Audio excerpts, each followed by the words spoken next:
చీమల దూరని చిట్టడివి.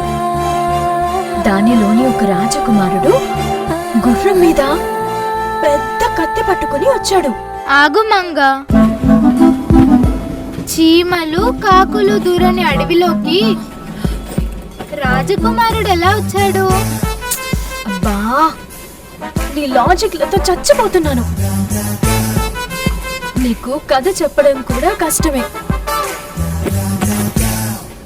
సరే, వేరే కథ చెప్తాను, విను. ఓకే. ఒక అడవిలో గాడిద చిరుతపులి దెబ్బలాడుకుంటున్నాయి. అక్కడున్న పచ్చగడ్డి నీలంగా ఉందని గాడిద అంటుంది.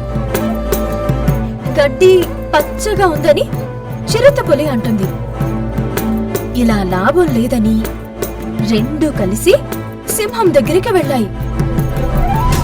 సింహం వీటి వాదనలు విని గడ్డి నీలంగానే ఉంది, గాడిద చెప్పిందే కరెక్ట్ అని తీర్పిచ్చింది. గాడిద హ్యాపీగా గంతులేసుకుంటూ వెళ్ళిపోయింది. చిరుతపులి, మహారాజా, అది చెప్పింది తప్పు కదా, అయినా రైట్ అని ఎందుకన్నారు అనంది. దాంతో సింహం లాగి పెట్టుకొట్టి, అది గాడిద, దాంతో నువ్వు వాదించడమే తప్పు, పైగా దాన్ని నా దగ్గరకు తీర్పుకు తీసుకురావడం మరీ తప్పు, అందుకే అలా చెప్పాను అంది.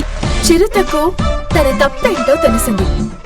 ఇప్పుడు చెప్పు, ఈ కథలో నీతి ఏంటంటే గాడిద లాంటి మూర్ఖులతో వాదించకూడదు అని.